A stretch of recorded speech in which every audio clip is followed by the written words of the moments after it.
नमस्कार दोस्तों, स्वागत है आप सबका हमारे YouTube चैनल अलौकिक सिद्धियां में।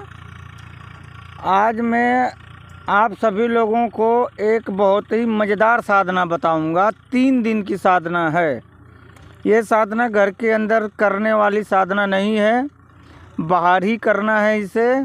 और किसी भी प्रकार का इसमें डर भय नहीं है। डर भय इसलिए नहीं है कि यदि साधना आप मुझसे लेकर के करते हैं तो मैं आपका सेफ्टी का पूरा ख्याल रखूँगा। आपको सुरक्षा कवच, सुरक्षा मंत्र, किलन वगैरह जो भी है A to Z सब कुछ आपको मैं प्रोवाइड कराऊँगा, आपको मैं दूँगा। ठीक है। इसमें 11 माला प्रतिदिन का जाप होता है। 11 माला यदि आप इसमें जाप करते हैं तो ज़्यादा से ज़्यादा एक माला आपको 3 मिनट लगता है। एक माला यदि आप जाप करते हैं तो 3 मिनट में ख़त्म होता है।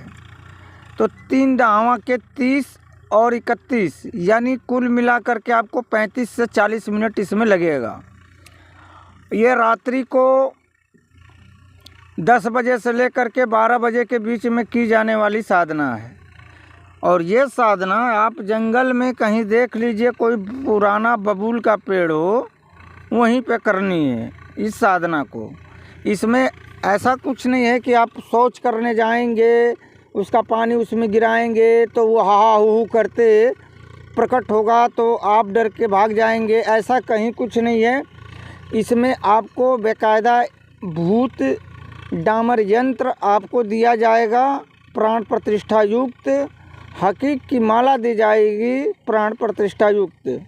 आपको करना कुछ नहीं है। बबूल के पेड़ के नीचे उस यंत्र को रखना है काले कपड़े पर। उसके जड़ के ऊपर काला कपड़ा बिछाइए। उसके ऊपर जो है आप एक दीपक जलाइए और दीपक के ठीक आगे आप आप भूत डामर यंत्र को स्थापित करेंगे। काले वस्त्र ही आपको धारण करने हैं। यदि काले वस्त्र आपके पास नहीं है तो आप कोई सा भी वस्त्र धारण करें, लेकिन साफ धुला हुआ वस्त्र होना चाहिए। और चमड़े का कोई बेल्ट वगैरह ऐसा कुछ ये क्या बोलते हैं, अंगूठी नहीं होनी चाहिए। ध्यान रखें, स्टोन आपके हाथ में नहीं होना चाहिए। आप कंगन पहन सकते हैं, रक्षा सूत्र पहन सकते हैं, माला पहन सकते हैं, अंगूठी नहीं होनी चाहिए। क्योंकि वो अंगूठी क्यों नहीं होनी चाहिए मैं अभी आपको बताता हूँ। काले ही आसन यानी काला कपड़ा बिछा करके आपको दक्षिण दिशा की तरफ मुँह करके इस साधना को करनी है। 11 माला रोज़ करना है, एक दीपक लगाना है। ठीक है ना। उसके बाद वापस अपने घर आ जाइए, हाथ पैर धो करके सो जाइए, कोई दिक्कत नहीं। दूसरे दिन भी यही करना है। तीसरे दिन आपको क्या लेकर के जाना है? गुड़ लेके जाना है और तिल लेके जाना है, भुने हुए तिल। गुड़ और तिल लेकर के जाना है। उसको जब वो आते हैं तो आप उनको पहले वचनबद्ध करेंगे। वचनबद्ध करने के बाद आप उन्हें भोग देंगे गुड़ और तिल का। काला तिल होना चाहिए, वो भी भुना हुआ होना चाहिए, और गुड़ होना चाहिए। आप उनको किसी मिट्टी के सकोरे में आप दे दीजिए। अब रह गई, अब उनको बुलाना कैसे है। अब आपको वो एक अंगूठी देंगे अपनी तरफ से। उस अंगूठी को ही आपको धारण करके रखना है। आप किसी भी उंगली में धारण कर सकते हैं, किसी भी हाथ में पहन सकते हैं। जब कभी भी उनको बुलाना हो तो इसी मंत्र का आपको 11 बार उच्चारण करना है, मात्र 11 बार। उस अंगूठी पर एक बार फूंक मार देना है। 11 बार मंत्र का उच्चारण करना है, अंगूठी पर फूंक मार देना है। सामने तत्क्षण उपस्थित हो जाएंगे। अब उनसे आप कोई भी कार्य, दुनिया का कोई भी कार्य है आप करवा लीजिए।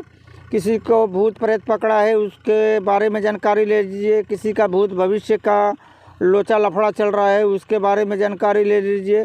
कोई लड़का लड़की आपस में प्रेम करते हों, शादी करना चाहते हों, उनका संबंध एक दूसरे से स्थापित, प्रेम वाला जो संबंध होता है स्थापित करवाना चाहते हैं, वो करवा सकते हैं। लड़ाई झगड़ा भी करवा सकते हैं। मतलब षटकर्म यानी मारण, मोहन, विद्वेषण, उच्चाटन, शांति क्रम, हर चीज़ कर सकते हैं इनसे। और धन भी मंगा सकते हैं इनसे, समझ जाइए। और ये जीवन पर्यंत आपके गुलाम रहेंगे।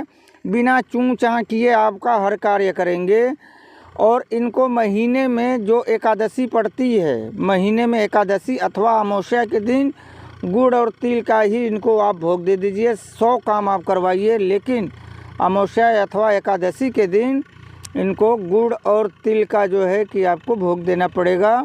वो भोग लेकर के वो अपनी जगह पे चले जाएंगे, फिर उनसे कोई भी आप कार्य करवा सकते हैं, कोई दिक्कत नहीं है। ये बहुत मज़ेदार साधना है और इस साधना को कर ही लेना चाहिए। हर साधक को, हर गृहस्थ को करना चाहिए।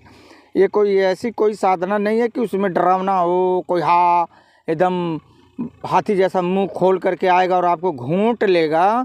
डरा मत करो यार, मरना तो एक दिन है ही, कुछ करके मरो ना। साधना कर, साधना के पथ पर जो मरा वो समझो कि राम के हाथों मरा, इतना याद रखो। क्योंकि साधना पर मरने वाला व्यक्ति सीधा वैकुंठ की प्राप्ति करता है।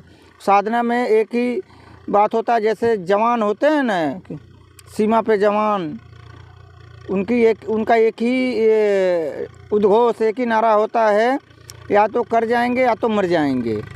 समझ गए ना? तो बस वही बात है, या तो साधना कर जाओ या फिर साधना के भाई। अब आपको क्या मैं बताऊं, आगे आप लोग समझदार हैं, क्योंकि ये पथ और ये डगर तलवार की धार के बराबर है, तलवार की धार पे चलने के जैसा है। समझ गए? और इस साधना को कर ही लीजिए। जीवन बहुत ही शेष बचा है सभी लोगों के पास। अब ऐसा मैं क्यों बोल रहा हूँ मैं बता देता हूँ। गारंटी नहीं है भाई कब कहाँ कौन मर जाए। अब जानते हैं खाने पीने से भी बीमारियाँ होना शुरू हो जाती हैं। किसी को कैंसर हो जाता है, किसी को ब्लड शुगर हो जाता है, किसी को शुगर हो, ब्लड प्रेशर किसी का हाई होता है, किसी को हार्ट अटैक हो जाता है, किसी को कुछ, किसी को कुछ, किसी का एक्सीडेंट हो जाता है, किसी कोई उल्टे सीधी बीमारी में फंस जाता है।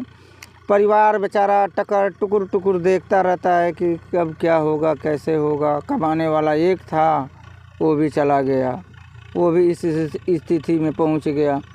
तो भाई मेरे, जीवन बहुत ज़्यादा नहीं है किसी के पास। कोई 60 वर्ष में चला जा रहा है, कोई 40 में, कोई 30 में, कोई 35 में, कोई 70 में। किसी को लंबी वायु अगर मिली है ठीक ठाक से, अगर उसकी जीवन चला तो 80 में चला जाता है, 90 भी चला जाता है, 100 भी चला जाता है, ठीक है ना। लेकिन ज़्यादातर 60 और 70 जाते जाते हर कर्म भुगत लेना पड़ता है यहीं पे। समझ गए? मारने वाला वही है। कोई सिद्धि, कोई भूत या कोई प्रेत आपको नहीं मार सकता है। ये नोटिस कर लीजिए और लिख करके देता हूँ, कोई नहीं मार पाएगा आपको बिना उसके। समझ गए? और गुरु अगर आपका मजबूत है तो साधना तो आपको कोई कुछ भी करवा सकता है। वो आपसे कोई भी साधना आपको करवा देगा, आपका गुरु। भरसक प्रयास कीजिए कि आपका गुरु मजबूत होना ही चाहिए। ये बंडलबाज वालों गुरु से थोड़ा सा सावधान रहिए, ठीक है। जय माँ कामाख्या।